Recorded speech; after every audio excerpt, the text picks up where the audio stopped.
ये हमेशा देखने में आता है, चाहे पाकिस्तान हो या ईरान हो या इजिप्ट हो, ये जितने भी 56 मुस्लिम कंट्रीज हैं एज ऑफ नाउ 56, 52 कुछ में मतलब मेजोरिटी जो है वो 56 है टोटल। तो सर ये इतने असंवेदनशील कैसे हैं, इतने इररिस्पॉन्सिबल कैसे हैं? तो ये लोग जो है इतना इस तरीके से असंवेदनशील बिहेवियर नहीं रखते हैं। तो क्या ये भी एक बहुत बड़ा कारण है कि इनको न्यूक्लियर वेपन बनाने से रोकने का? हर राष्ट्र चाहता है न्यूक्लियर पावर बनना। हाँ क्योंकि जिस तरीके से आज पूरे वर्ल्ड में जो चुनौती आ रही है जी, आप देख सकते हैं कि आज खास करके अमेरिका का ये स्टैंड रहा है कि नेटो के अलावा जिस देश के पास न्यूक्लियर है वो सारे उसके एनिमी हैं। तो ये एक तरीके से सर आपको ऐसा नहीं लग रहा है कि इस तरीके की जो चीज़ें हैं, क्योंकि पाकिस्तान का जो टोटल एरिया है वो 7,92,000 स्क्वायर किलोमीटर है और इंडिया में वक्फ बोर्ड के पास 9,94,000 स्क्वायर किलोमीटर ज़मीनें हैं। तो आपको नहीं लग रहा है कि भारत में एक नया पाकिस्तान बन गया, बड़ा पाकिस्तान खड़ा है? नहीं देखिए, एक वक्फ बोर्ड के माध्यम से जो जमीनें, नो डाउट अगर आप उसको उस तरीके से देखते हैं तो ये खड़ा नहीं है, बन चुका है। लेकिन भारत में अभी भी जो एक लॉ एंड ऑर्डर है और जिस प्रकार से यहाँ अभी पिछले 11 साल से मोदी जी जिस तरीके से नेतृत्व कर रहे हैं और अभी वक्फ पे उन्होंने जी बिल भी लेके आए हैं। नमस्कार, आप देख रहे हैं द अपीलिंग भारत और आज हमारे साथ हैं स्टूडियो में डॉक्टर मनोज कुमार, जो कि एसोसिएट प्रोफेसर हैं दिल्ली विश्वविद्यालय के और अंतर्राष्ट्रीय मामलों के विशेषज्ञ हैं। सर आपका स्वागत है। Thank you Pankaj. और मैं हूं आपका होस्ट एडवोकेट पंकज और आज हम बात करेंगे ईरान, इजराइल और यूएसए के जो ये कन्फ्लिक्ट्स हैं और किस तरीके से जो बॉम्बर गिराए गए और उसके बाद फिर सीज फायर युद्ध विराम हुआ और किस तरीके से अमेरिका अपनी दादागिरी और बादशाहत कायम रखने के लिए ये सब सारी चीजें करता है। इससे पहले इराक की भी बात होगी, किस तरीके से अफगानिस्तान से अमेरिका जो है अपना $700 मिलियन का हथियार छोड़कर गया था। तो सबसे पहले सर सवाल है कि इसके जड़ में जो जड़ है इस जो संघर्ष का, उसके जड़ में क्या है? सिर्फ न्यूक्लियर जो बना रहा था इजराइल न्यूक्लियर बम, वो है या कुछ और है? इसके पीछे क्या है एजेंडा सर? देखिए पंकज जी, ये आपने बड़ा अच्छा सवाल किया और मैं सबसे पहले कहना चाहूँगा कि ये जो कन्फ्लिक्ट दिख रहा है जी सर, ये एकाएक कन्फ्लिक्ट नहीं है, बल्कि ये बहुत दशकों से चला आ रहा है। क्योंकि आप जब देखेंगे इजराइल की ओरिजिन किस प्रकार से हुआ, ईरान का क्या मोटिव है, ईरान पहले क्या था, आज क्या है, किनके हाथों में ईरान का जो बागडोर है वो कैसे चला रहे हैं, किस तरीके का रेडिकलाइजेशन वहाँ पे हो रहा है। और आज हम सब पूरे वर्ल्ड को पता है कि न्यूक्लियर को लेके ये कन्फ्लिक्ट्स वहाँ पे राइज हुआ है। लेकिन मैं आपको एक चीज़ बताना चाहूँगा कि आज आप समझ सकते हैं कि इजराइल का जो कन्फ्लिक्ट है जी वो ईरान से इसलिए है क्योंकि उसके पास जिस तरीके से आप देखिए लेबनान के माध्यम से वहाँ हिजबुल्लाह को बनाया, आप फलस्तीन में देखिए वहाँ हमास को खड़ा किया, यमन में देखिए वहाँ हुती को खड़ा किया। इन तीनों को बनाने वाला ईरान है और एक तरीके से प्रॉक्सी तैयार किया ईरान ने इजराइल के खिलाफ। और आप देख सकते हैं कि पिछला इतिहास है कि इजराइल ने हमेशा इनसे लड़ाई लड़ते रहे, हमेशा संघर्ष करते रहा। और 2023 में जिस तरीके से हमास ने अटैक किया इजराइल के बाद इजराइल के ऊपर, उससे आप देख सकते हैं कितने इनोसेंट लोग मारे गए। तो मैं ये कहना चाहूँगा कि आज का जो वर्ल्ड है, और ऑब्वियसली कि आपने जो सवाल में किया है कि दादागिरी अमेरिका की और हेजेमनी, ये तो एग्जिस्ट कर ही रहा, लेकिन इसके साथ साथ आपको देखना पड़ेगा कि खास करके जो वेस्ट एशिया का जो पार्ट है उसमें वर्चस्व की लड़ाई है। दूसरी तरफ ईरान अपने आप को एक मतलब समझिए कि जो मुस्लिम्स कंट्रीज हैं, जो इस्लामिक कंट्रीज हैं, उन सबका अपने आप को एक तरीके से खलीफा समझने का प्रयास करता है। और पूरे गल्फ में जिस तरीके से उसका एक हेजेमनी है उस चीज को, और खास करके जो इस्लामिक कट्टरवाद है, और अभी जिस प्रकार से खमेनी उसके एक तरीके से रिलीजियस स्पिरिचुअल्स गुरु माने जाते हैं इस्लामिक जगत में, उनका एक साख है। और जिस तरीके से वहाँ पर रेडिकलाइजेशन हुआ उसका इम्पैक्ट पूरे यूरोपियन कंट्रीज और खास करके इजराइल पे पड़ता है। और यही कारण है कि इजराइल ने शुरू से ही उसको एक तरीके से चेतावनी दे रखी है कि हम ईरान को न्यूक्लियर बनाने नहीं देंगे। अच्छा। और इसमें अमेरिका भी पिछले आप देख सकते हैं कि उसकी वार्ता लंबे समय से चल रही थी, लेकिन उसका आउटकम कुछ आ नहीं रहा था। और इसमें अमेरिका ने जिस तरीके से गेम प्ले किया, वो ऑब्वियस है कि पूरे वर्ल्ड के सभी देशों के लिए आई ओपनिंग है कि आज जिनके हाथों में अमेरिका का शासन है, ट्रम्प, वो कहते क्या हैं, करते क्या हैं। इस पे मुझे लगता है कि पूरे विश्व को एक बार सोचने की जरूरत है। और यही कारण है कि आज पूरा विश्व का जो फॉरेन पॉलिसीज है रीअलाइंड हो रहा है। उसी में मैं ये कहना चाहूंगा कि चूंकि ये 3 तरीके का वहां पे कन्फ्लिक्ट है। एक तो है कि हमें न्यूक्लियर युक्त नेशन बनना है ईरान को, जो कि इजराइल कभी बनने नहीं देगा। अमेरिका भी इजराइल के साथ जाएगा। दूसरी तरफ रिलीजियस और खास करके जो गल्फ कंट्रीज हैं, उनका ये अपने आप को सुप्रीमो बनना चाहते हैं और सिया बेस्ड कंट्रीज है ईरान। तीसरा जो वहां पे आप देख सकते हैं कि जिस प्रकार से पूरे वर्ल्ड में आप देखिए कि जो टेररिज्म का इम्पैक्ट है, उनका फंडिंग कहाँ से आता है। तो अगर आप इसके तह में जाएंगे तो आपको दिखेगा कि ईरान से के रास्ते जुड़े हुए हैं। और तीसरा एक चीज और में जो सबसे इंपॉर्टेंट है, अगर आप बिजनेस पर्सपेक्टिव से और जो एक ट्रेड है उसके हिसाब से देखिए, तो ईरान के पास तेल और गैस का भरमार है। तो ये भी आप समझ सकते हैं कि इसके पीछे ये 3 कारण हैं। और इन्हीं 3 कारणों को ध्यान में रखें, क्योंकि हमेशा से आप देख सकते हैं कि इस पूरे कॉन्फ्लिक्ट्स में चाइना ने भी मेजर रोल प्ले किया है, रसिया ने भी मेजर रोल प्ले किया है। तो इन सबके कहीं ना कहीं स्टेक होल्डर्स हैं वहां पे, सबके इंटरेस्ट जुड़े हुए हैं। और ये इन 3-4 कारणों से मिला के ये कॉन्फ्लिक्ट हुआ। और उसके बाद से जिस तरीके से इजराइल ने ईरान के ऊपर अटैक किया और बाद में अमेरिका वार्ता करते करते, संधि विराम कराते करते, उसने भी अपने बम वर्षक उतारे और जो भी ईरान के जो न्यूक्लियर प्लांट थे उसको डिस्ट्रॉय किया है। अभी उस पर एग्जैक्ट रिपोर्ट खुल के नहीं आ पा रहे हैं कि ईरान भी अलग क्लेम कर रहा है, इजराइल अलग क्लेम कर रहा है, अमेरिका अलग क्लेम कर रहा है। तो मुझे लगता है कि आने वाले कुछ दिनों में real picture, satellite image I है, बिल्कुल सैटेलाइट इमेज आई है, लेकिन उसे एग्जैक्ट पता नहीं चल रहा है कि क्या उसका जो 100% जो न्यूक्लियर, जो उसका जिस तरीके से यूरेनियम बना रहा था, वो पूरा डिस्ट्रॉय हुआ कि नहीं हुआ। क्योंकि एक सूचना ये भी आ रही है कि उसने जो अपने जो न्यूक्लियर जो जिसके लिए वो कार्य कर रहा था, वो डिफरेंट एरिया में कर रखे थे।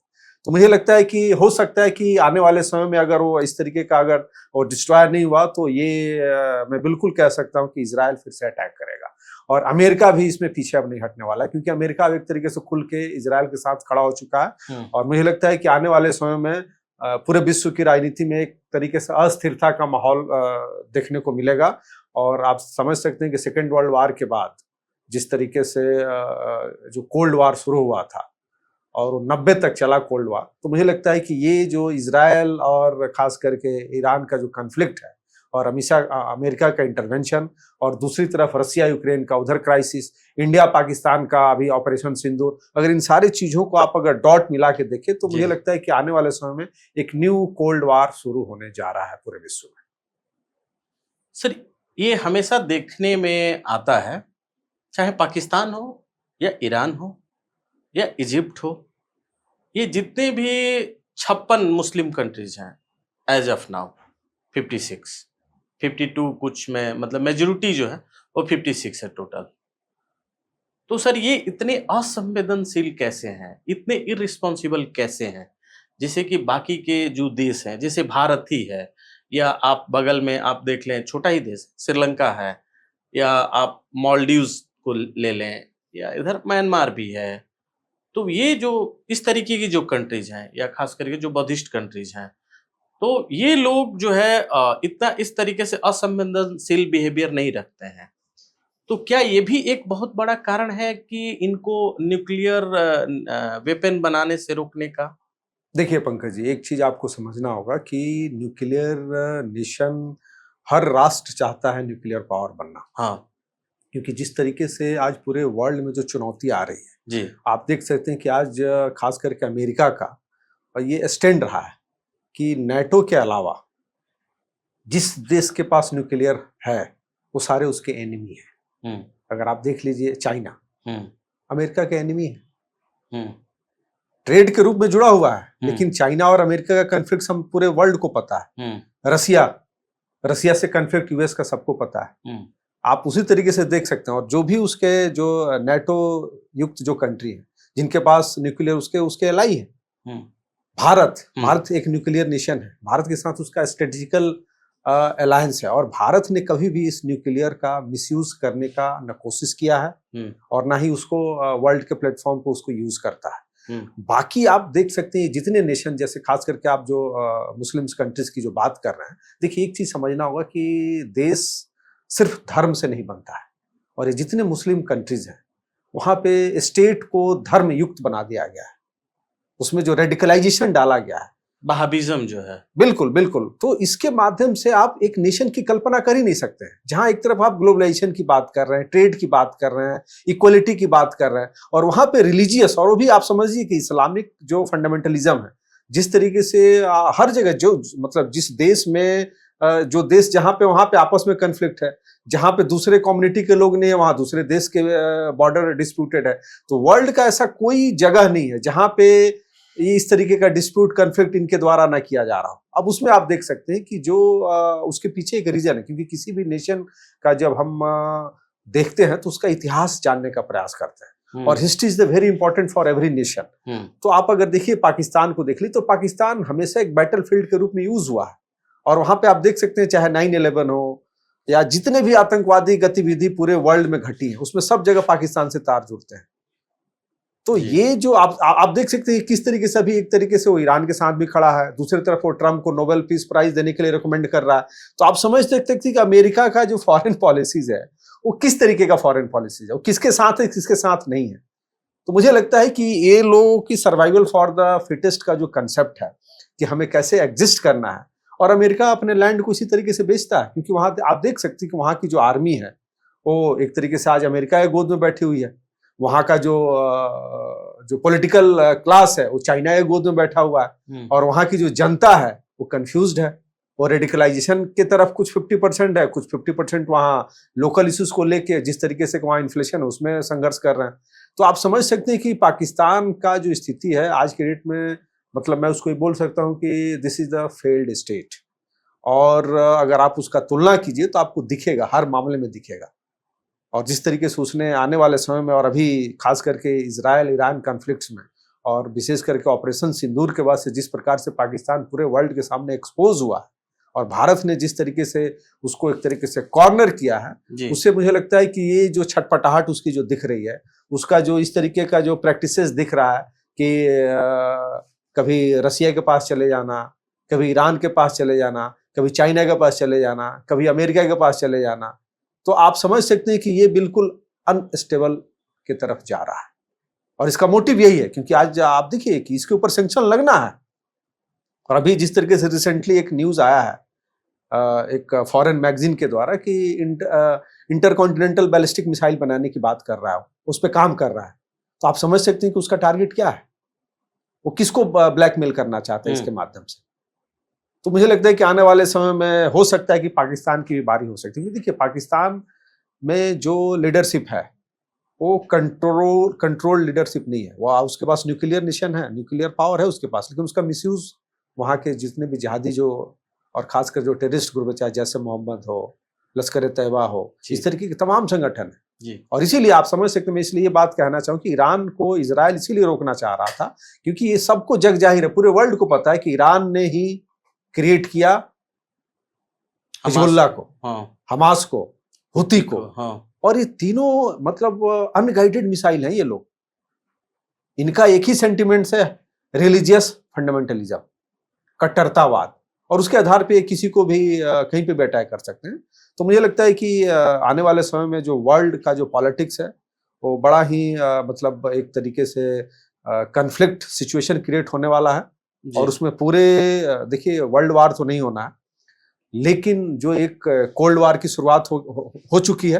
आप देख सकते हैं कि हर नेशन अपना एक नया अलाइनमेंट बनाने की कोशिश कर रहा है, और सबका national interest is the very important. Her nation national interest की बात कर रहा है, क्योंकि जैसे ट्रम्प 2 आने के बाद से आप देख सकते हैं जैसे उन्होंने मेक अगेन ग्रेट अमेरिका की जो बात कर रहे हैं, तो मुझे लगता है कि ये सारे वर्ल्ड के सारे देश इस चीज को फॉलो करेंगे, और हर नेशन अपने नेशनल इंटरेस्ट को सबसे आगे रखेगा।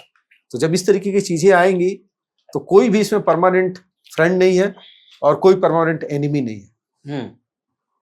जी, ये तो इस चीज को भी ध्यान में रखना होगा, और मुझे लगता है कि ये एक वर्ल्ड के सामने एक नई चुनौती आ रही है, हर लेवल पे, इकोनॉमिक लेवल पे भी, पॉलिटिकल स्टेबिलिटी के लेवल पे भी, और जिस तरीके का आप देख सकते हैं जो बायोलॉजिकल वेपन्स जो यूज कर रहे हैं कुछ नेशंस, उसमें चाइना का नाम सबसे आगे आके आ रहा है। तो आप समझ सकते हैं कि आने वाले समय में विश्व किधर जा रहा है। तो इसीलिए मुझे लगता है कि ये जो डिफेंस हर नेशन को अपना मजबूत रखना पड़ेगा। जापान भी अब अपने आप को आर्मी स्ट्रेंथ के रूप में डेवलप करने का प्रयास कर रहा है। आप देखिए अमेरिका ने जिस तरीके से जो जितने भी नेटो के जो नेशंस थे उन पे जो परसेंटेज 5% जो बढ़ाने की बात की थी उसको लोग मानने को तैयार हो चुका है सुरक्षा के नाम पे। इसमें भारत की भूमिका बड़ी इंपॉर्टेंट हो जाती है क्योंकि भारत वर्ल्ड का सबसे पॉपुलेशन वाला देश है और डेमोक्रेसी है। यहाँ पे कोई डिक्टेटरशिप नहीं है। और जिस प्रकार से अभी देश के प्रधानमंत्री मोदी जी विदेश में भारत का नेतृत्व कर रहे हैं, आंतरिक लेवल पे भी और बाहरी लेवल पे भी, जिस तरीके से आज हम चौथी अर्थव्यवस्था बन चुके हैं, तो पूरा वर्ल्ड इस चीज को देख रहा है क्योंकि मार्केट सबसे बड़ा भारत ही है जी। एक तरफ हम चाइना, आप देख सकते हैं कि चाइना का अप्रोच क्या रहा ऑपरेशन सिंदूर में। रसिया हमारा नेचुरल एलाई है, लेकिन आज रसिया पिछले 3 सालों से रसिया यूक्रेन क्राइसिस में फंसा हुआ। तो बेसिकली ये मोटिव था। तो सर रसिया का भी तो इसमें अपना इंटरेस्ट है क्योंकि रसिया यूक्रेन वार की वजह से अपनी इकोनॉमी उसकी डाउन हुई और वो भी हथियार बनाने का सबसे बड़ा मैन्युफैक्चरर है वेपन्स का यूएस के बाद। तो वो भी ये चाह रहा था कि इस तरीके के वार हो ताकि वो अधिक से अधिक हथियार जो है ईरान को बेच सके। बिल्कुल बिल्कुल, ताकि उसकी इकोनॉमी रिवाइव हो सके। बिल्कुल, ये आपका सवाल बिल्कुल उसी दिशा में जा रहा है। और देखिए आज के डेट में जितने भी पावरफुल नेशंस हैं उनका मोटिव यही है कि मतलब मैं इन्वॉल्व ना हूं, दूसरा आपस में लड़ाई लड़े और जिसके माध्यम से हम अपने डिफेंस के जो प्रोडक्ट्स हैं उसको हम सेल कर सके। और देखिए रसिया और ईरान का जो संबंध है, इन लोगों ने क्या किया, आप देखिए, आप समझिए इस पूरे कॉन्फ्लिक्ट्स में चाइना और रसिया दोनों ने ईरान के सपोर्ट में बात की, सिर्फ बात किया। लड़ाई तो ईरान को ही लड़ना पड़ा, कोई उसके साथ जाके उसके लिए कुछ फाइट नहीं किया ना। तो बेसिकली इसके पीछे का मोटिव ये है, आप समझिए, क्योंकि चाइना का जो पॉलिटिक्स है वो चाहता है कि अमेरिका को हम कैसे इंगेज करें इस क्राइसिस में। और फाइनली लास्ट में इजराइल के साथ उसको खड़ा होना पड़ा क्योंकि इजराइल को अमेरिका छोड़ नहीं सकता है। उसके बहुत सारे कारण हैं, एक नहीं अनेकों कारण हैं।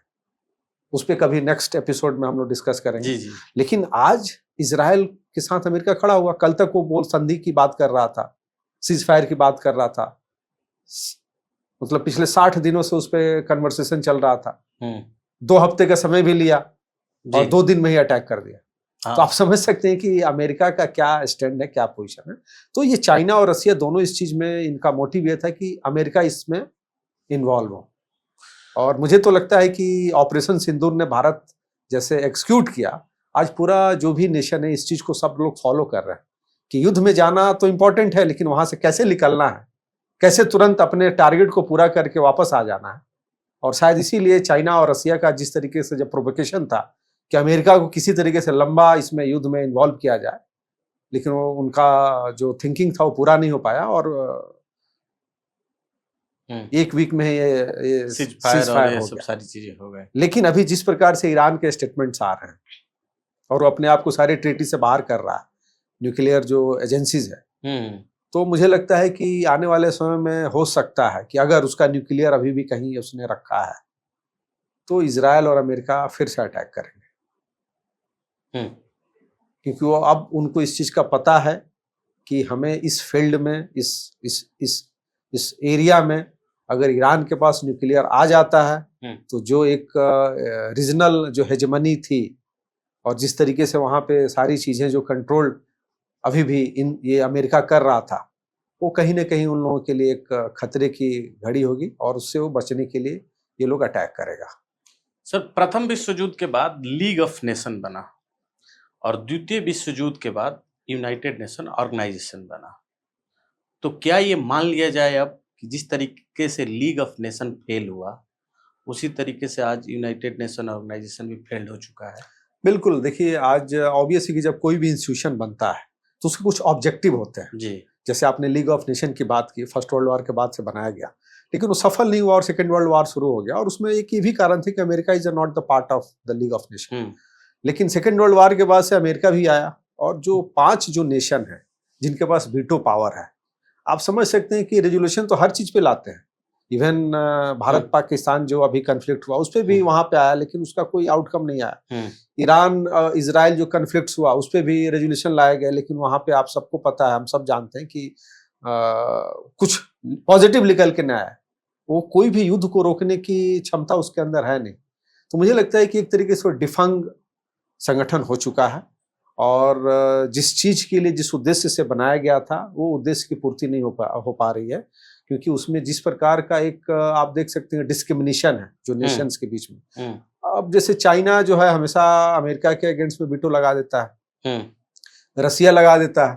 तो इस तरीके की जो चीजें जब हो रही हैं, तो मुझे लगता है कि आने वाले समय में इसका जब तक इवन यूनाइटेड नेशन ऑर्गेनाइजेशन का अगर हम उसमें रिफॉर्म नहीं करते हैं, उसको एक नए सिरे से नहीं उसमें ऑर्डिनेंस या उसके जो रूल रेगुलेशन उसको नहीं लाते हैं, तो मुझे लगता है कि आने वाले समय में यूएनओ का एग्जिस्टेंस समाप्त हो जाएगा। क्योंकि उसके पास सर सैंक्शन लगाने का पावर तो है नहीं, यूएन कहाँ सैंक्शन लगा पाता है।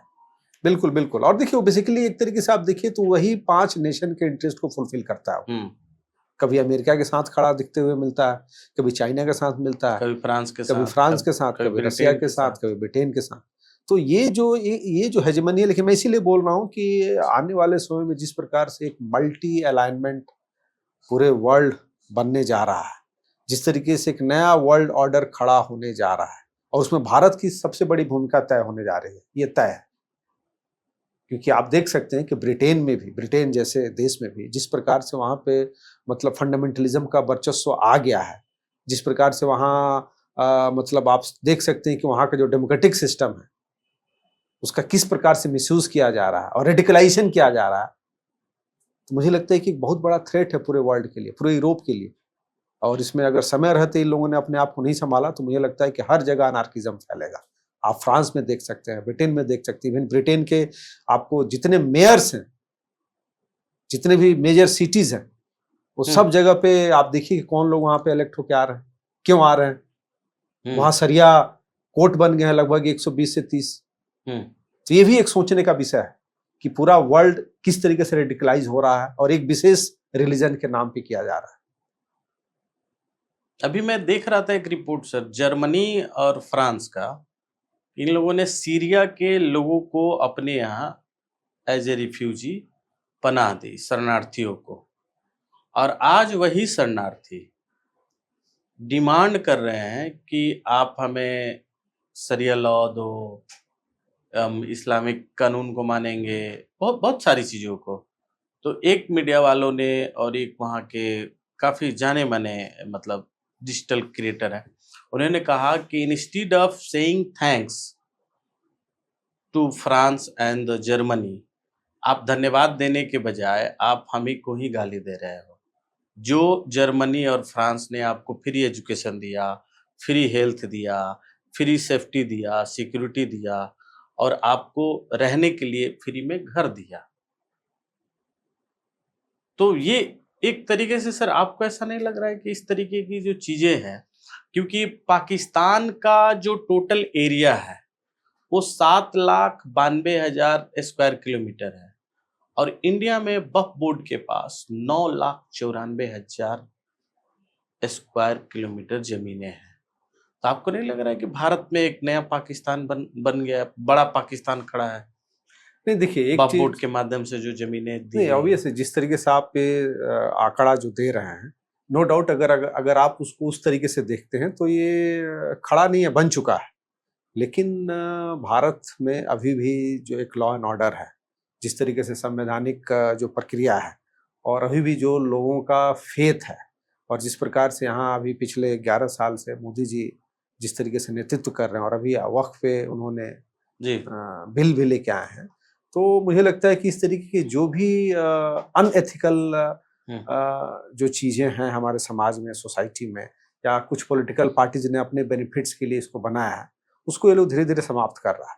और रही बात देखिए, मैं एक चीज़ कहना चाहूँगा कि जो आइडेंटिटी की जो लड़ाई है, जो एक पी हंटिंगटन ने बहुत पहले ही क्लैश ऑफ सिविलाइजेशन बुक में इन सारे चीजों को मेंशन कर रखा है। हाँ हाँ, क्या नाम लिया सर आपने पी उनका? हंटिंगटन, पी हंटिंगटन, उनका उनकी जो किताब है हाँ उनका clash of civilisation, clash of हाँ, सिविलाइजेशन। उस पे उन्होंने जी। बड़ा अच्छे से इसमें इन सारे हाँ हाँ, घटनाओं को विवरण किया कि आने वाला जो समय है उसमें किस प्रकार से हम एक दूसरे को सिविलाइजेशन के लिए कन्फ्लिक्ट्स होगा, तो सभ्यताओं का आपस में सभ्यताओं का। तो टकराव ये होगा। जो आप बता रहे हैं कि आपने शरण दिया, रिफ्यूजी को दिया और आज वो लोग वहां पे डिमांड कर रहे हैं, तो मुझे लगता है कि चाइना इसका बेस्ट एग्जाम्पल है।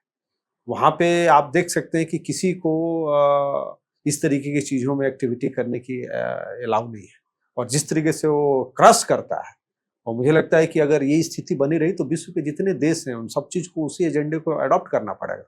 और उसमें फिर ठीक है, नो डाउट, बेसिकली हम सब एक ह्यूमन बींग्स हैं, लेकिन आप सिर्फ रिलीजियस के आधार पे, रिलीजियस सेंटिमेंट्स के आधार पे, अपने रिलीजियस लॉ के आधार पे अगर आप सारी चीज़ों को डिसाइड करना चाहेंगे तो मुझे लगता है कि आने वाला समय बड़ा ही संघर्ष का रहेगा।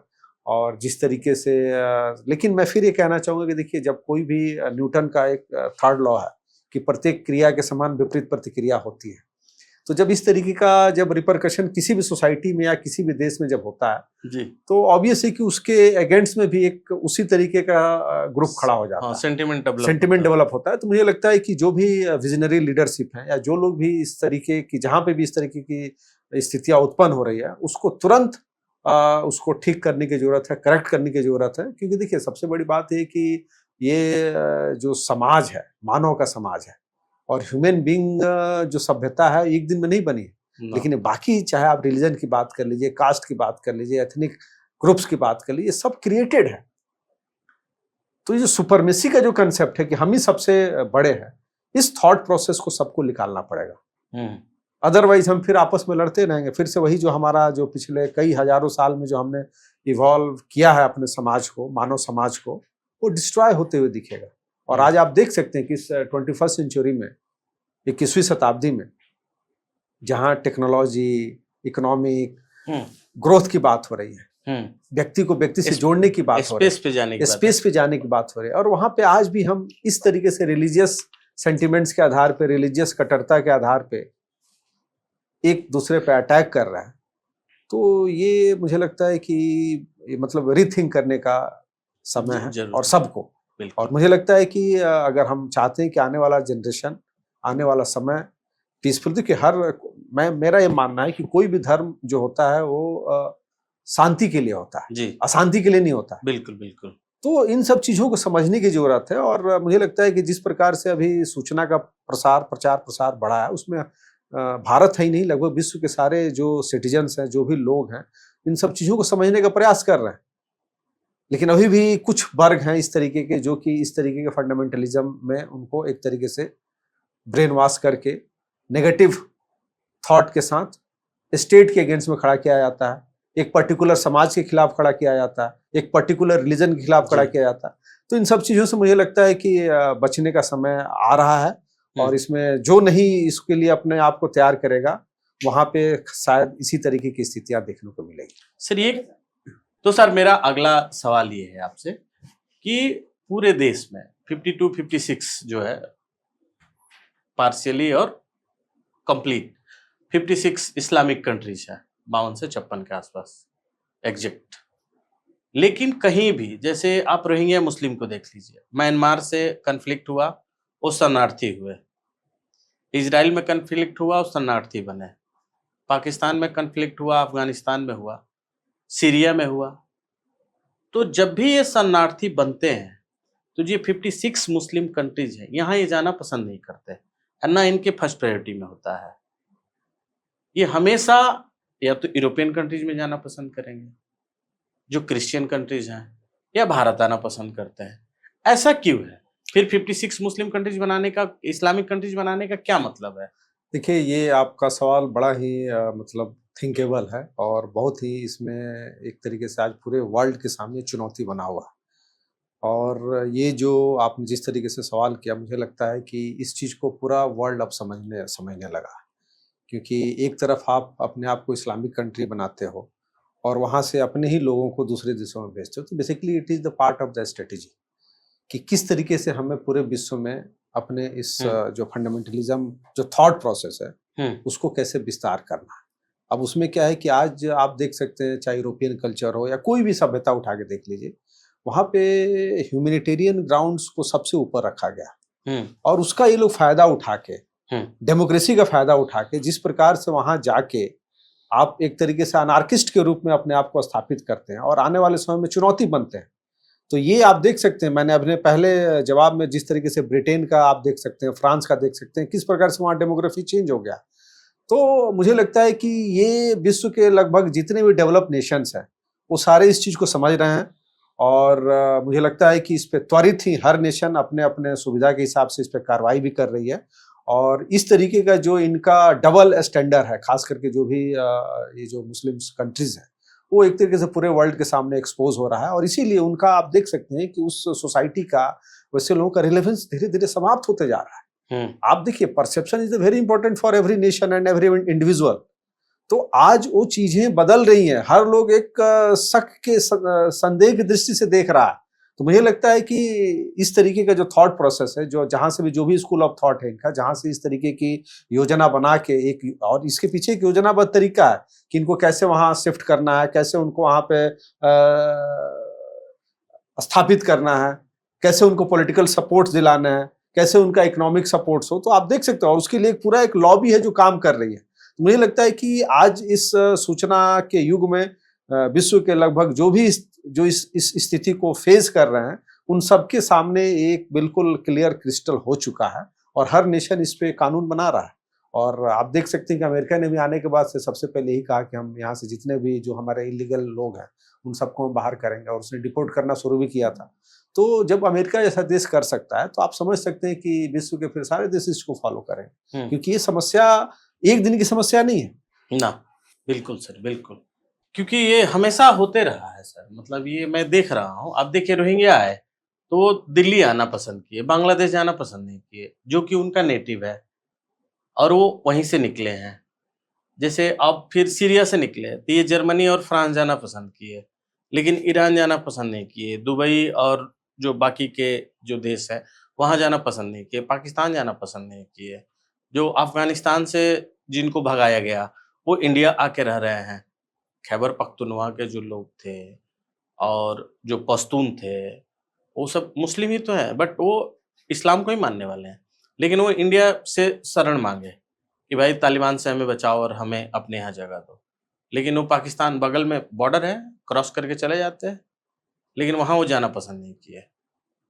इसके पीछे पूरे वर्ल्ड को ये सोचने की जरूरत है। बिल्कुल, देखिए एक चीज मैं इसमें कहना चाहूंगा कि देखिए ये मतलब आज का इस ग्लोबलाइजेशन में कोई भी व्यक्ति कहीं भी आ सकता है, जा सकता है, उसमें किसी की रोक नहीं है, लेकिन लीगल तरीके से। हाँ। लेकिन ये जो इलीगल तरीके से जो लोग घुस रहे हैं और उसके पीछे एक रणनीति के तहत घुस रहे हैं, एक एजेंडे के तहत आ रहे हैं। आप देख सकते हैं कि जिस प्रकार से अभी भारत सरकार ने जब इस पे डिपोर्टिंग करना शुरू किया तो कहाँ-कहाँ से लोग निकल के आ रहे थे। दिल्ली में बहुत सारे लोग निकले गए, गुजरात में निकले गए, उत्तराखंड में निकले गए, हिमाचल में निकले गए। तो आप समझ सकते हैं कि आखिर इसके पीछे का मोटिव क्या है। और एक भारत जैसे देश में एक पॉलिटिकल पार्टी जैसा जो वोट बैंक के लिए ऐसे लोगों को सपोर्ट करता है। आपके सामने चूंकि देखिए भारत का जो बाउंड्री है, अगर आप देखिए तो बांग्लादेश से सटा हुआ है। तो बांग्लादेश के माध्यम से वेस्ट बंगाल में लोग आते हैं, और वेस्ट बंगाल में हम सब जानते हैं कि वहाँ की सरकार पहले वामपंथ की सरकार थी, उन्होंने भी उसी टूल्स को यूज किया। उसके बाद ममता बनर्जी टीएमसी की सरकार है, वो भी इसी को यूज कर रही है। तो आज उन्हीं के लिए खतरे की घंटी है। आज वहां पे आप देख सकते हैं कि वेस्ट बंगाल में जिस तरीके से अनरेस्ट है, जिस तरीके से सोसाइटी में कन्फ्लिक्ट्स है, वो बहुत ही टफ टेरेन हो चुका है। वो बिल्कुल वहां पे जो आप समझ सकते हैं कि 370 के पहले वाला जो J&K था, आज की स्थिति वहां पे वो है बॉर्डर स्टेट्स में, उसका इम्पैक्ट बिहार में भी पड़ रहा है। तो बेसिकली रिसोर्सेज की लड़ाई है भाई, हमारे रिसोर्सेज पे दूसरे लोग कैसे आके उसका यूटिलाइज कर सकते हैं, वो भी इलीगल तरीके से। आप लीगल तरीके से आओ, आपका मोस्ट वेलकम है। भारत सरकार, भारत की एम्बेसी ने इन सारे चीजों पे प्रावधान बना रखे हैं। आप वीजा लीजिए, आइए, वर्क वीजा लेके आइए, काम कीजिए, फिर अपना जाइए। भारत के भी लोग जाते हैं, विश्व के बहुत सारे देशों में जाते हैं। और देखिए माइग्रेशन को मैं गलत नहीं मानता हूँ, migration is very important for every nation and every individual. लेकिन किस तरीके का माइग्रेशन, हम्म प्रॉब्लम क्रिएट करने वाला या प्रॉब्लम सॉल्व करने वाला, तो ये भी तय करने की जरूरत है। सर, ये जो कन्फ्लिक्ट हुआ ईरान का, यूएसए का, अमेरिका का और इजराइल का, इन तीनों के पीछे रूस खड़ा है। रूस क्या चाहता है देखिए रूस का, इस पूरे संकट में? रूस क्या चाह रहा देखिए था? रूस का ये है कि रूस भी एक वर्ल्ड का पावरफुल नेशन है, उसकी एक लिगेसी है, और उसका कन्फ्लिक्ट डायरेक्ट अमेरिका के साथ रहा है जी। आप अगर यूएसएसआर के जब था तब का देख लीजिए और यूएसएसआर के डिक्लाइनेशन के बाद से देख लीजिए, हमेशा से अमेरिका के साथ उसका एक तरीके का मतलब स्ट्रगल रहा है। लेकिन ट्रंप और पुतिन के बीच में एक आपसी अंडरस्टैंडिंग है, इस चीज को हम सबको समझने की जरूरत है। क्या तो है सर वो? ट्रंप और ये खास करके पुतिन इन दोनों के बीच में एक म्यूचुअल अंडरस्टैंडिंग है। क्या म्यूचुअल? क्योंकि आप देखिए कि ट्रंप जब चुनाव के पहले जब नहीं आए थे, उन्होंने तो ओपनली कहा है कि पिछले जो चुनाव था उसमें पुतिन ने उनको मदद भी किया था। और अभी आज जिस प्रकार से बाइडेन सरकार ने जिस तरीके से रसिया यूक्रेन को फंसाया, और ट्रंप आने के बाद से उनका यही मोटिव था कि हमें इसको सीज फायर कराएंगे, रोकेंगे, लेकिन वो सीज फायर नहीं हुआ। बल्कि अमेरिका, क्या आप समझ सकते हैं, जो अमेरिका का जो खास कर कभी भी जो वहां पे जिसको हम बोलते हैं डीप स्टेट, वहां का एग्जीक्यूटिव इतना पावरफुल है कि ट्रंप चाह के भी कुछ नहीं कर पा रहा है। तो आप देखिए इसके पीछे एक पूरा इकोनॉमिक मॉडल है, और उसी इकोनॉमिक मॉडल के तहत ये सारे जितने भी जो भी डेवलप नेशंस हैं वो अपने से कमजोर देशों पे उस पे यूज करते हैं, हेजमनी बना के रखते हैं, उसके रिसोर्सेज को यूज करते हैं, अपना सामान बेचते हैं। आप देखिए आज के डेट में ईरान के ऊपर अटैक हुआ, इजराइल ने भी किया, अमेरिका ने किया, क्या रसिया कहीं उसके लिए कुछ खड़ा हुआ, बोलने के अलावा कुछ किया? चाइना ने कुछ किया? ठीक है, उसको कुछ इक्विपमेंट्स दे दिए होंगे, कुछ डिफेंस के सामान दे दिए होंगे, पैसा दे दिया होगा। तो बेसिकली देखिए आज ये मतलब आज का जो मतलब आप देख सकते हैं पूरे वर्ल्ड जो बिल्कुल एक जो अलाइनमेंट है वो पूरा डिस्टर्ब हो चुका है, और किसी भी देश में एक दूसरे ऊपर किसी का ट्रस्ट नहीं है ना। तो इंटरेस्ट सबका होना चाहिए, ठीक है, it is good for every nation, but trust किसी का नहीं है। जब ट्रस्ट नहीं है तो इंटरेस्ट को आप फुलफूर्ति कर ही नहीं सकते हो। और इसके पीछे अगर मैं देखता हूं तो ये स्थिति पैदा करने में अमेरिका का मेजर रोल है कि आज पूरा वर्ल्ड जो है जिस तरीके से टैरिफ वार उन्होंने शुरू किया, आप देख सकते हैं उसका प्रभाव सारे देश के ऊपर पड़ रहा है, और चाइना पे सबसे ज्यादा पड़ रहा है। और उसी चाइना उस प्रभाव को इम्पैक्ट करने के लिए भारत को पाकिस्तान के साथ इंगेज करना चाह रहा था, लेकिन भारत ने बड़े चालाकी से और बड़े ही मतलब स्ट्रेटेजिक तरीके से पाकिस्तान को, और खास करके जो उसका मेन ऑब्जेक्टिव था उसको पूरा करके उस युद्ध से अपने आप को वापस किया। और अभी भी मैं फिर कहना चाह रहा हूँ, ये अभी सीज फायर नहीं हुआ है, ये रोका गया है। और पाकिस्तान जिस प्रकार की अभी भी उसकी जो वहां पे इंटरनल जो चीजें निकल के आ रही हैं, भारत के साथ फिर से वो कॉन्फ्लिक्ट में जाएगा। क्योंकि आप देखिए आप देख सकते हैं कि पाकिस्तान का जब से ओरिजिन हुआ है और अभी भी वो हमेशा एंटी इंडिया सेंटिमेंट्स को ही तो प्रमोट किया है, और वो उसको जहां से पैसा मिलता है, डॉलर जहां से मिलेगा उसके लिए वो खड़ा हो जाता है। और भारत को कमजोर करने के लिए बहुत सारी ताकतें लगी हुई है। आप अगर देख लीजिए पूरे वर्ल्ड का, अगर आप एक एक बिहेवियर नोट कीजिए, और मोदी जी इस चीज को जानते थे, इसीलिए उन्होंने हमेशा एक multi oriented, multi alignment policies को अपनाया, और इंटरेस्ट के आधार पे सब देशों के साथ संबंध बनाया, ट्रेड भी किया, बिजनेस भी किया, और उसको उसी भाषा में रिप्लाई भी किया, जवाब भी दिया। तो इससे भारत की विदेश नीति आप समझ सकते हैं। अभी आप देखिए जिस प्रकार से एक जो पूरे वर्ल्ड में जो इंडियन पार्लियामेंटेरियन का एक डेलीगेशन जो गया था, वो कितना आउटकम, पॉजिटिव आउटकम लेके आया है। उसमें आप देख सकते हैं शशि थरूर कांग्रेस के लीडर हैं, जिस तरीके से उन्होंने भारत का पक्ष रखा, और वहां से आने के बाद जो पब्लिक मीडिया में जिस तरीके से उन्होंने मोदी जी के बारे में प्रशंसा की कि एसेट है, वो भारत की एसेट है, तो आप समझ सकते हैं कि इस तरीके का अप्रोच कहाँ से डेवलप हुआ। जब आप बाहर जाते हैं तो उसमें भारत ने जिस तरीके से 3 दिन के अंदर पाकिस्तान को घुटने पे बैठा देना, बहुत बड़ी बात है। बहुत बड़ी बात है। और अमेरिका उसके पीछे सपोर्ट में था, चाइना भी था, सबने खुल के पूरे। देखिए, मैं तो ये मानता हूं कि ऑपरेशन सिंदूर ने पूरे वर्ल्ड पॉलिटिक्स में एक न्यू आई ओपनिंग का काम किया है भारत के लिए, और सारे देश एक्सपोज हुए हैं इसमें। और भारत के पास वो क्षमता है, कैपेसिटी है कि अब इस आधार पे हम आगे का कोई भी रिलेशंस मेंटेन करेंगे।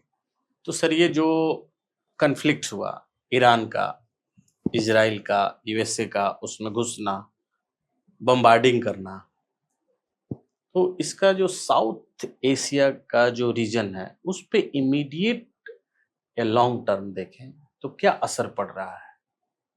देखिए, बेसिकली आप समझिए कि साउथ एशियन कंट्रीज जितनी साउथ एशिया जो नेशन है, हाँ, जितने भी कंट्रीज हैं, वो सब यहाँ पे मासेज है। हाँ, पॉपुलेशन तो सबसे पॉपुलेशन ज्यादा यहाँ पे यही है। और पॉपुलेशन के साथ साथ किसी भी फील्ड में सेचुरेशन नहीं है, हर फील्ड में स्कोप है। तो यहाँ पे ऑब्वियस है कि जो बड़े प्लेयर हैं उनका मोटिव क्या है कि हेजेमनी अपना बना रहे, ट्रेड के थ्रू, बॉर्डर के थ्रू। आप देख सकते हैं कि साउथ एशिया रीजन में हर जगह पे कन्फ्लिक्ट पैदा किया जा रहा है, वो चाहे बांग्लादेश के द्वारा, म्यांमार के द्वारा, नेपाल के द्वारा, चाइना के द्वारा, और उस पूरे मतलब सर्कल में आ रहा है भारत। तो कोशिश ये हो रही है सर यूरोप के द्वारा कि प्रॉक्सी कॉलोनीज बनाने की। बिल्कुल, ये बेसिकली हमेशा से उन लोगों का ये अप्रोच रहा है, क्योंकि आप खुद सोचिए कि जो नेशन या 200 साल 250 साल तक कॉलोनाइज्ड रहा और उन लोगों ने बना के रखा, और आज हम चौथे नंबर पे आ गए हैं वर्ल्ड के अर्थव्यवस्था में, और डे बाय डे हम ग्रोथ कर रहे हैं और डेमोक्रेटिक सिस्टम के आधार पे कर रहे हैं, मल्टी पॉलिटिकल पार्टी सिस्टम होने के बावजूद भी कर रहे हैं। इतना वेरिएशन है सोसाइटी में, उसके बावजूद भी कर रहे हैं। तो ये जो फर्स्ट वर्ल्ड के जो नेशन है उन्हें कहीं ना कहीं एक थ्रेट के रूप में ले रहा है, और फिर से वही अपनी जो मानसिकता है उसके आधार पे चाहते हैं कि हम किस तरीके से भारत को तोड़े, यहाँ पे पॉलिटिकल अनरेस्ट पैदा हो, यहाँ पॉलिटिकल इंस्टेबिलिटी खड़ी हो, सिविल वार जैसी स्थिति बन जाए। तो उसके लिए हर हथकंडे अपनाने का प्रयास किया जा रहा है, और प्रॉक्सी के द्वारा किया जा रहा है, और एक तरह भारत के साथ वो लोग बिजनेस भी करना चाह रहे हैं। तो ये मतलब मैं ये कह सकता हूं कि पिछले 11 सालों में मोदी सरकार के नेतृत्व में जिस प्रकार से विदेश नीति ने सारे चैप्टर ओपन कर दिए हैं, मतलब भारत का हर बच्चा भी उसे आज विदेश नीति समझ में आ रही है कि भारत क्या कर रहा है, भारत का नेतृत्व क्या कर रहा है, भारत का स्टेक होल्डर क्या है, भारत के एनिमी कौन से हैं, भारत के फ्रेंड्स कौन से हैं। ये बहुत बड़ी बात है कि आज आप देख सकते हैं कि विदेश नीति की चर्चा हर जगह पे हो रही है, और इससे आप बच नहीं सकते हैं। या तो आपको इसमें अपने आप को प्रूव करना पड़ेगा, या तो फिर ये जो जितने भी जो पावरफुल नेशंस हैं उनके पिछलग्गू बन के रहिए और उनके आधार पे अपने आप को डिक्टेट करवाइए।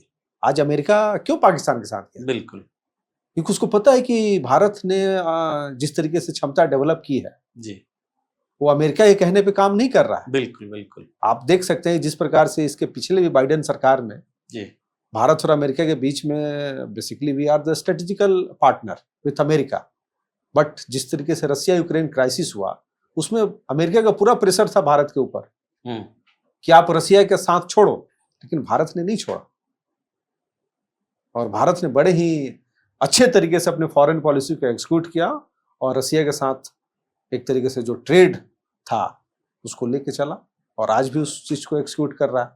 तो सर, ईरान, इजराइल और यूएसए के इस कन्फ्लिक्ट के बाद जिस तरीके से बैकिंग करना ईरान का, रसिया का, चाइना का, और भारत का साइलेंट रहना, और इंडियन जो लेफ्ट की जो राजनीति करने वाले लोग हैं वो जंतर मंतर पर फिलिस्तीन के सॉलिडेरिटी में मार्च करते हैं, और जब उनसे मीडिया सवाल करती है तो कहते हैं कि मेरे लिए फिलिस्तीन पहले है।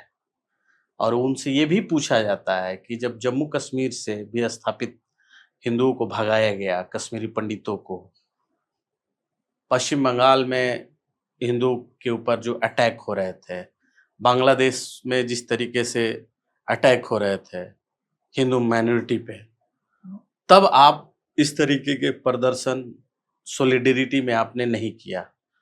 अगर आप सच में शांति स्थापित करना चाहते हैं तो आपने इस तरीके से नहीं किया। तो उन्होंने कहा मेरे लिए फिलिस्तीन सर्वोपरि है। और उनसे सब बहुत सारे लोगों से सवाल पूछा गया जो वहां आए थे। तो सर ये मान लिया जाए कि पूरा वर्ल्ड एक दूसरे विश्व युद्ध की तरफ, तीसरे विश्व युद्ध की तरफ, सॉरी काट देना इसको, दूसरे नहीं, तीसरे विश्व युद्ध की तरफ बढ़ रहा है। देखिए पंकज जी, एक चीज समझिए कि पूरा वर्ल्ड जो पॉलिटिक्स है उसमें जो भी पावरफुल नेशंस हैं वो हमेशा अपने से कमजोर नेशन पे आक्रमण करते हैं, अटैक करते हैं। आप देख सकते हैं अमेरिका को भी आप उठा के देख सकते हैं, रसिया को भी देख सकते हैं, चाइना को भी देख सकते हैं। और मैं इसमें एक चीज कहूंगा, रसिया और चाइना कभी भी डायरेक्ट वार में नहीं जाना चाहता है। आज जो रसिया यूक्रेन जो कॉन्फ्लिक्ट्स है आप समझ सकते हैं क्रिएटेड है, रसिया को जानबूझ के उस युद्ध के लिए तैयार किया गया। और चाइना इसमें बहुत ही एक तरीके से उसका अलग ही फिलॉसफी है, वो हमेशा प्रॉक्सी के माध्यम से अपने इकोनॉमिक रिसोर्सेज के माध्यम से फाइट करता है। क्योंकि देखिए वर्ल्ड पॉलिटिक्स में बैलेंस ऑफ पावर और बैलेंस ऑफ थ्रेट ये दोनों बहुत ही इंपॉर्टेंट है। तो इन्हें पता है कि हमें बैलेंस ऑफ पावर कैसे करना है और बैलेंस ऑफ थ्रेट कैसे बना कर रखना है। क्योंकि जब डर बनेगा तभी आप सामान खरीदेंगे।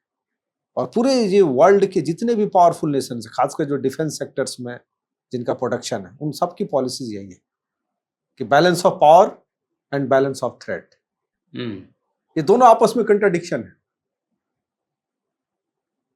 थ्रेट क्रिएट करना और फिर उसको अपने पावर के थ्रू बैलेंस करना। तो ये जो विश्व राजनीति है इसमें इस चीज को मुझे लगता है कि भारत ने बड़े अच्छे से इस चीज को अपने पॉलिसीज में अडॉप्ट कर लिया है। और जो आपने बोला कि थर्ड वर्ल्ड वार, तो थर्ड वर्ल्ड वार नहीं हो सकता है। थर्ड वर्ल्ड होने की संभावना हाँ, लेकिन रीजनल कॉन्फ्लिक्ट, रीजनल टेंशन हमेशा बने रहेंगे क्योंकि उसके पीछे बहुत सारे कारण हैं। इससे सर विकास भी तो बाधित हो रहा है। बिल्कुल बिल्कुल, मतलब इसके पीछे का मोटिव यही है कि देखिए आप देख सकते हैं कि सेकेंड वर्ल्ड वार के बाद से जो सबसे मेजर इंसिडेंट वर्ल्ड पॉलिटिक्स में हुआ यूएसएसआर का कोलैप्स।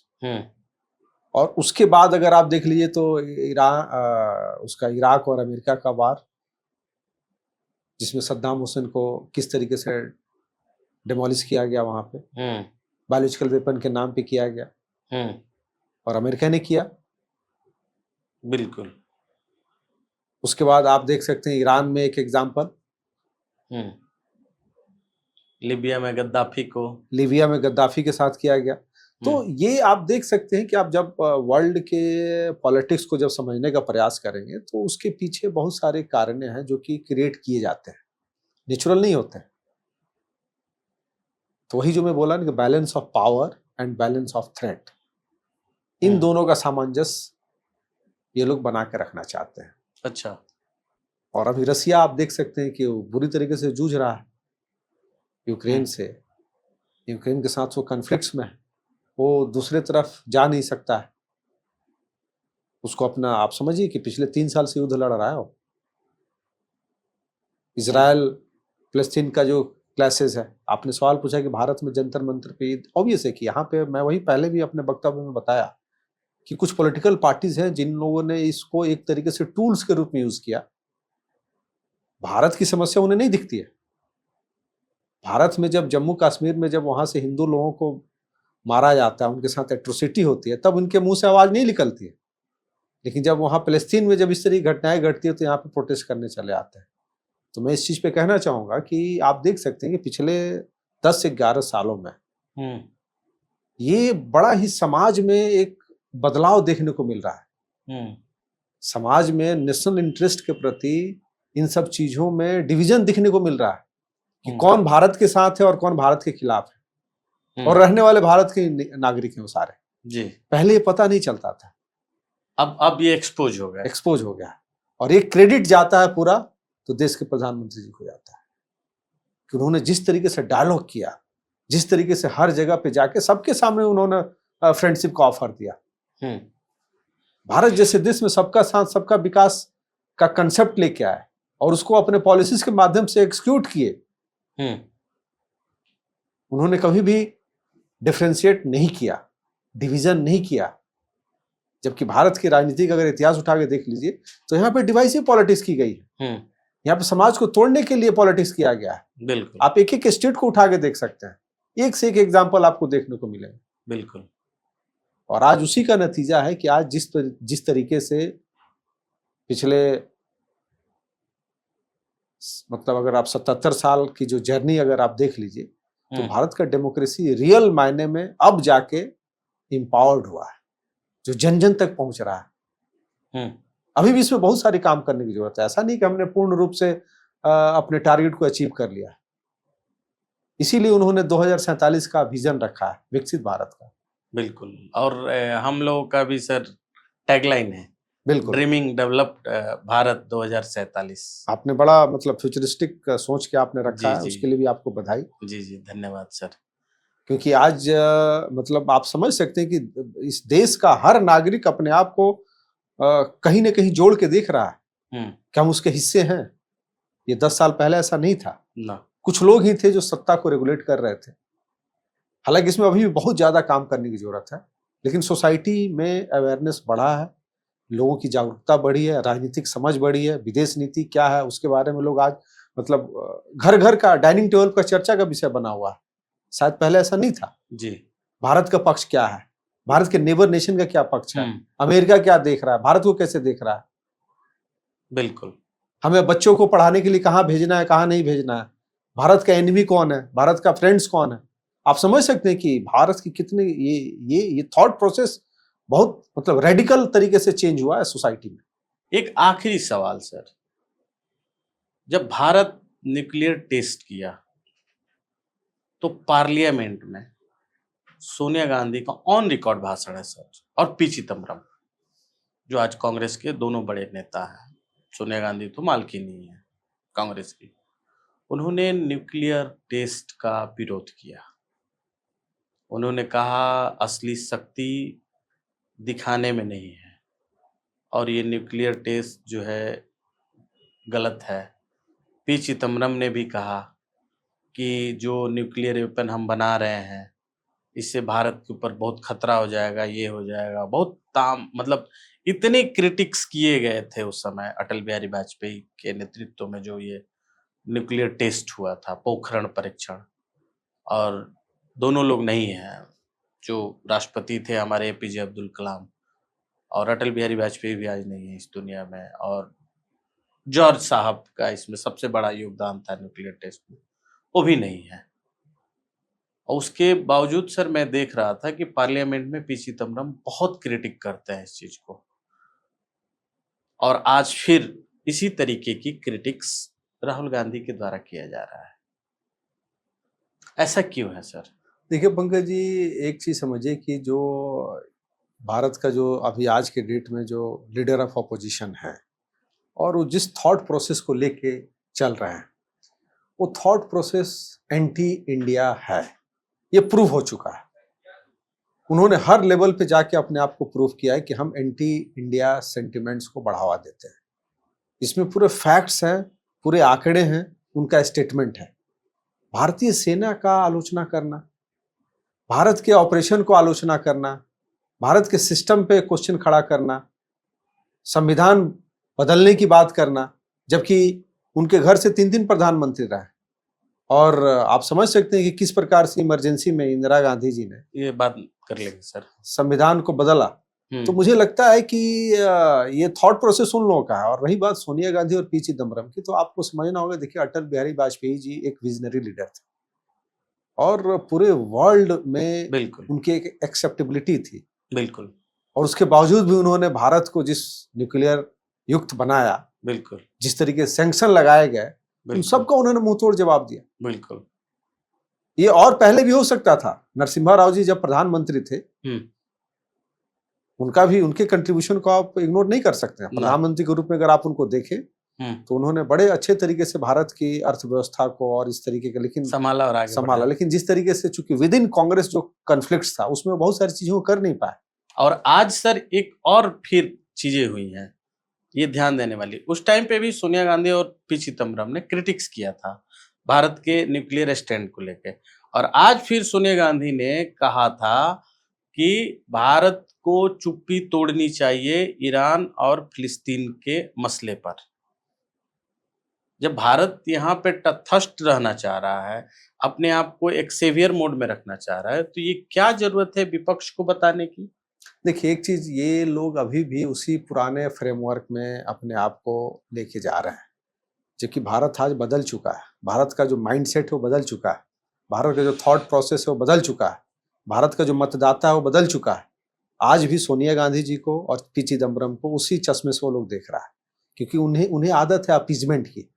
और भारत आज के डेट में, भारत का जो फॉरेन पॉलिसी है बिल्कुल नेशनल इंटरेस्ट को ध्यान में रख के, हम भाई, हमारा ईरान भी दोस्त है, इजराइल भी दोस्त है, तो हम किसी के पक्ष में क्यों हम बोलेंगे? किसी के पक्ष में क्यों बोले? हमारा स्ट्रेटेजिक पार्टनर है। हाँ, हम शांति की बात कर रहे हैं कि भाई कि आपस में बातचीत, और फाइनली वही हुआ। तो बिल्कुल, ये उनके आपसी मसले हैं, हम अपना समझाएं, हम क्यों इसमें पड़े? क्योंकि और भारत को तो एक लेशन मिला ऑपरेशन सिंदूर के माध्यम से, जिस तरीके से भारत को एक अंडरस्टैंडिंग डेवलप हुई है कि हमें क्या करना है, कैसे करना है। और मुझे लगता है कि बहुत सही डायरेक्शन में भारत की विदेश नीति जा रही है। बिल्कुल। और जो नेशन इंटरेस्ट है वो सब सर्वप्रथम है, और उसी को ध्यान में रख के अगर हम काम करेंगे तभी जाके इस तरीके के जो क्रिटिकल लोग हैं, जो आलोचना हर समय पे करते हैं, वो एक्सपोज भी होंगे। बिल्कुल बिल्कुल। तो आज की चर्चा को सर यहीं समाप्त करते हैं। Thank you. आप हमारे स्टूडियो में आए और आज इस पॉडकास्ट के लिए समय दिया, इसके लिए सर आपका बहुत बहुत धन्यवाद सर। धन्यवाद पंकज जी। तो दोस्तों, आप देख रहे थे द अपीलिंग भारत की इस खास पॉडकास्ट शो में हमने किस तरीके से ईरान, इजराइल, अमेरिका, पाकिस्तान और साउथ ईस्ट एशियन नेशंस और United Nation organisation, League of Nations, ये तमाम सारे सवालातों को हमने किस तरीके से आपके सामने उसके जवाब भी रखे, सवाल भी रखे। आपके लिए भी हम एक सवाल छोड़े जाते हैं। अगर आपको ये हमारा पॉडकास्ट अच्छा लगा हो तो आप इसका शेयर करना बिल्कुल ना भूलें, और आपको लगता है कि इस तरीके के और भी जो सवाल मेरे से छूट गए हैं और हमें उस पर पॉडकास्ट करना चाहिए, तो आप हमारे कमेंट बॉक्स में लिख सकते हैं। प्लस में आप हमें ईमेल भी कर सकते हैं। हमारा ईमेल आईडी है theappealingbharat@gmail.com, और आप हमें इंस्टाग्राम पे भी फॉलो कर सकते हैं। इंस्टाग्राम का हैंडल है द अपीलिंग भारत, और आप हमें फेसबुक पे भी फॉलो कर सकते हैं, ट्विटर पे भी कर सकते हैं। और इसी तरीके के तमाम सारे जो भी सवाल दुनिया में हैं जिसके ऊपर कोई बात नहीं करता है, उस पे हम नए नए एपिसोड्स लेके आ रहे हैं। इसलिए आपका सपोर्ट हमें एक उत्साह देगा, एक हमें मोटिवेट करेगा और आगे इसी तरीके के हार्डवर्क के साथ रिसर्च बेस्ड पॉडकास्ट को लाने के लिए। तब तक देखते रहिए द अपीलिंग भारत। जय हिंद, जय भारत, वंदे मातरम। नमस्कार।